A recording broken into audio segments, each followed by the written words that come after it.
고린도후서 11장 26절로 29절 말씀을 함께 읽습니다. 여러 번 여행하면서 강의 위험과 강도의 위험과 동족의 위험과 이방인의 위험과 시내의 위험과 광야의 위험과 바다의 위험과 거짓 형제 중에 위험을 당하고 또 수고하며 애쓰고 여러 번 자지 못하고 줄이며 목마르고 여러 번 굶고 춥고 헐벗었노라. 이 외의 일은 고사하고 아직도 날마다 내 속에 눌리는 일이 있으니 곧 모든 교회를 위하여 염려하는 것이라. 누가 약하면 내가 약하지 아니하며 누가 실족하게 되면 내가 애타지 아니하더냐. 아멘. 오늘도 그리스도 예수 안에서 승리하시기를 주의 이름으로 축복합니다. 우리 속담에 열 손가락 깨물어 안 아픈 손가락 없다는 말이 있죠. 열 손가락 깨물어 안 아픈 손가락 없다. 비슷한 표현으로 제 자식 가려보는 부모 없다는 말도 있습니다. 열 손가락 깨물어 안 아픈 손가락 없듯이 부모의 자식 사랑하는 마음은 모든 자녀에게 똑같다는 말이죠. 아픈지 안 아픈지 다 시간 다 깨물어 볼까요? 부모가 자식들을 공평하게 대한다는 의미로 자주 사용됩니다.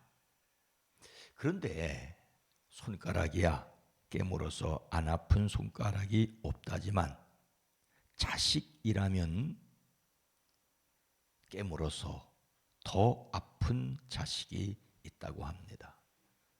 부모 마음에 짠한 자식이 있다는 말이죠. 잘난 자식보다 못난 자식일수록 더 마음이 가는 것이 부모 마음입니다. 가슴 한편을 무겁게 차지하는 자식은 있지요.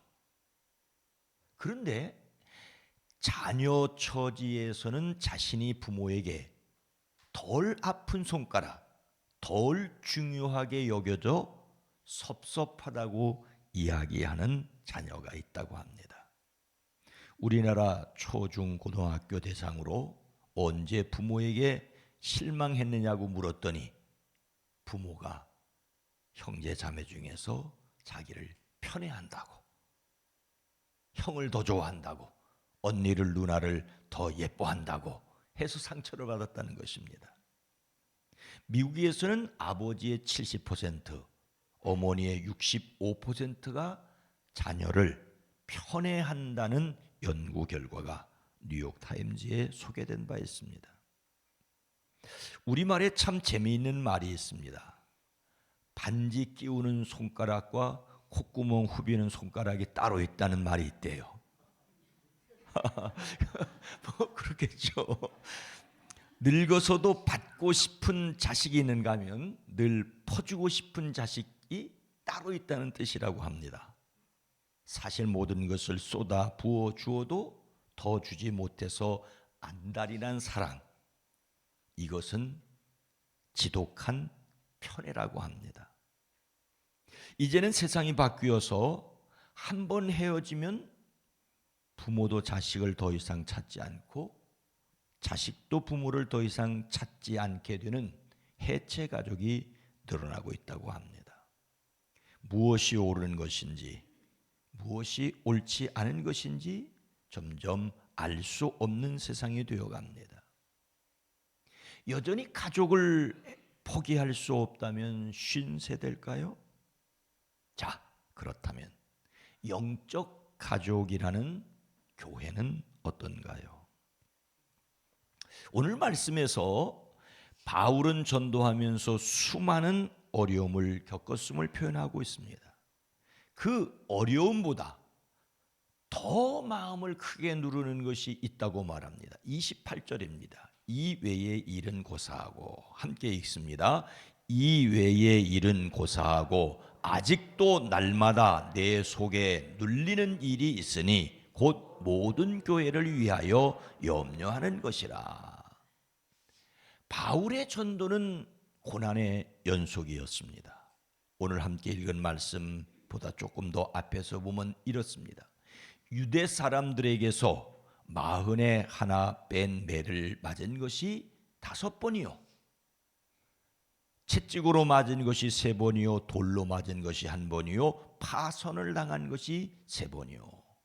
밤낮 꼬박 하루를 망망 바다를 떠다녔습니다.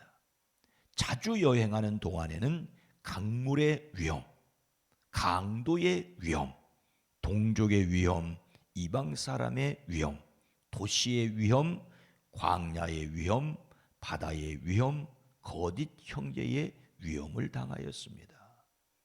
수고와 고역에 시달리고 여러 번 밤을 지새우고 줄이고 목마르고 여러 번 굶고 추위에 떨고 헐벗었습니다. 24절부터 27절까지 세 번역으로 읽은 것입니다. 그런데 이어서 이렇게 말하죠. 그 밖의 것은 제쳐놓고서라도 모든 교회를 염려하는 염려가 날마다 내 마음을 누르고 있습니다. 그렇게 고생하고도 또 다른 고생을 사서 한다는 말처럼 들립니다. 이 외의 일은 고사하고 아직도 이 외의 일과는 별도로 지금도 지금 말한 것 외에도 앞에서 말한 그런 것보다 더 심각한 염려가 있다라고 말합니다. 앞에서 나열한 고난의 목록들보다 훨씬 더 마음속 깊은 곳에 자리 잡고 있는 염려가 있다는 말이죠. 앞에서 말한 고난은 단지 이 몸이 힘들 뿐인데 몸 그 이상이 힘든 고난이 있다는 말입니다. 바울에게서 내적이고 본질적인 고난은 무엇입니까?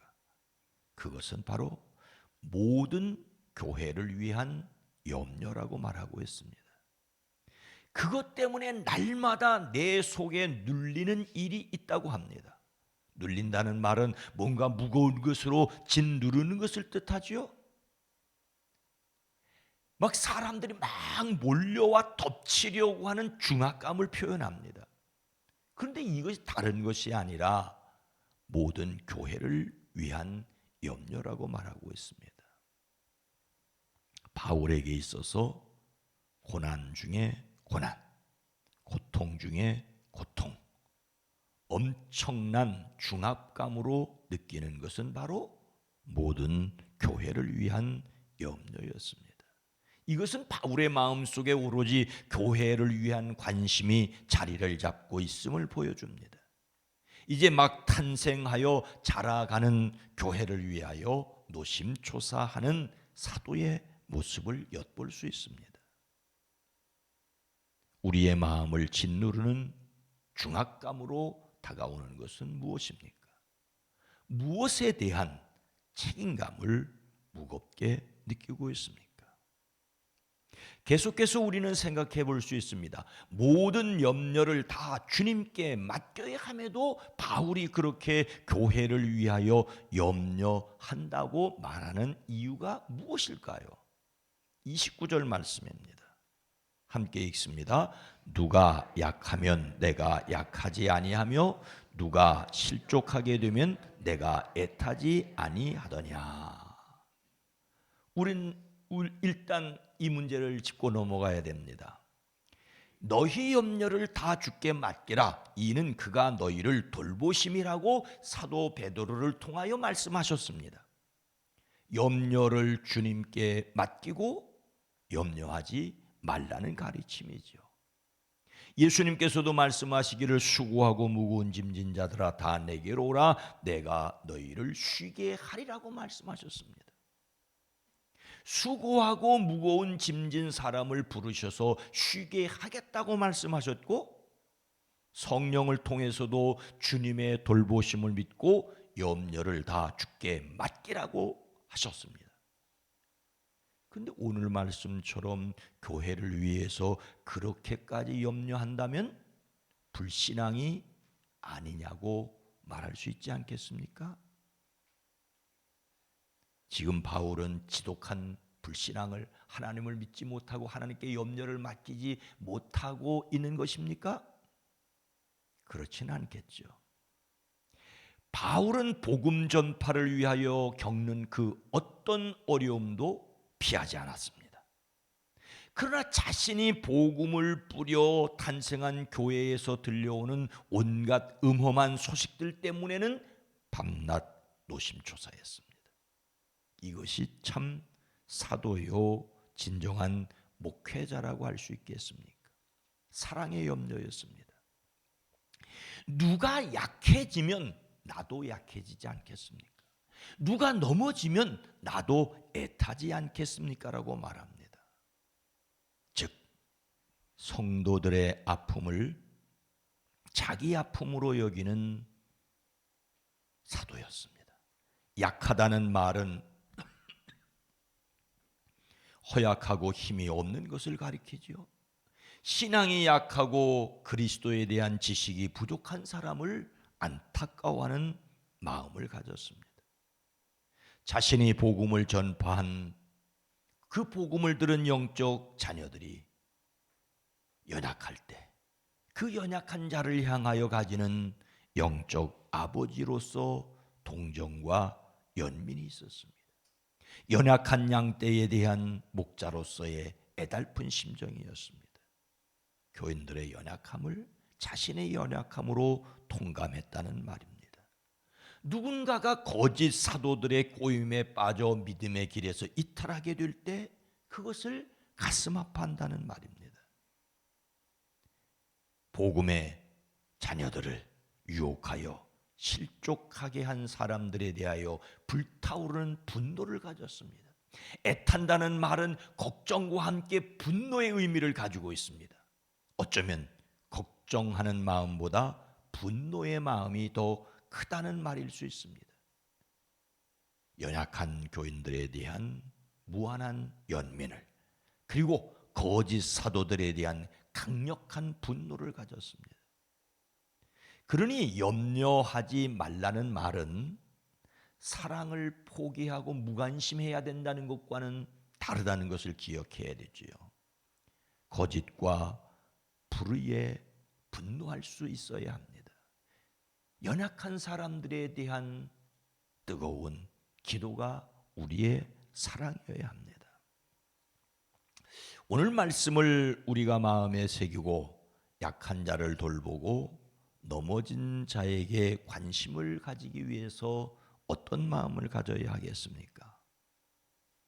옛날 어느 곳에 두 아들을 둔 어머니가 있었다죠.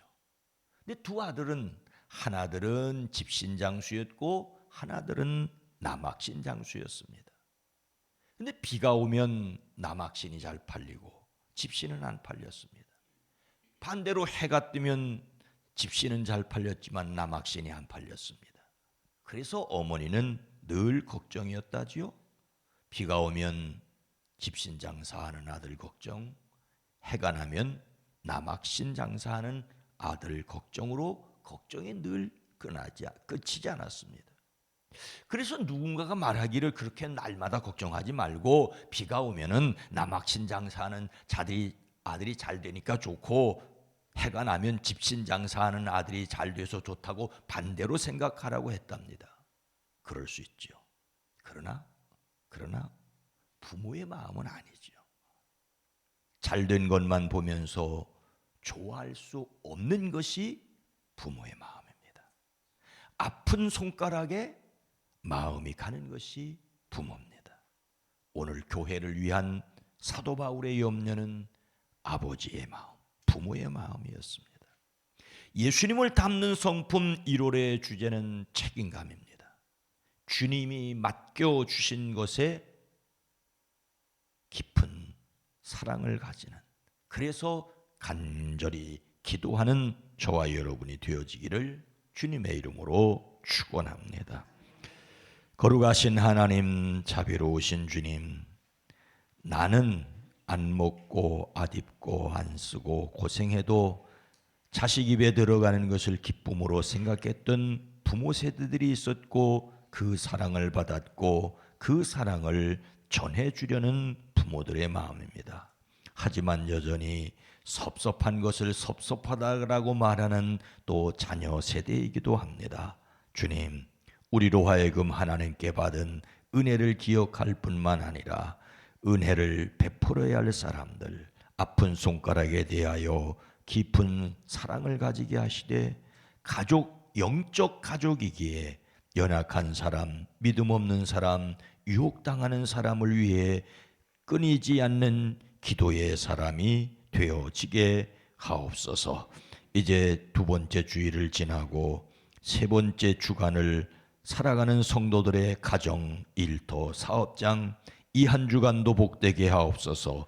악한 것은 막아주시고 선한 것으로 이끌어주시고 돕는 손길들을 더하여 주시옵소서. 이 땅, 이 대한민국 복되게 하옵소서. 이 세계에 전쟁이 그치게 하옵소서. 예수님의 이름으로 축복하여 간절히 기도드리옵나이다. 아멘. 오늘 들은 말씀을 생각하며 맡겨진 것을 사랑하게 하옵소서. 주님의 것을 깊이 사랑하는 교회, 이 세상에 평화가 지켜지기를 위해서 함께 기도합니다.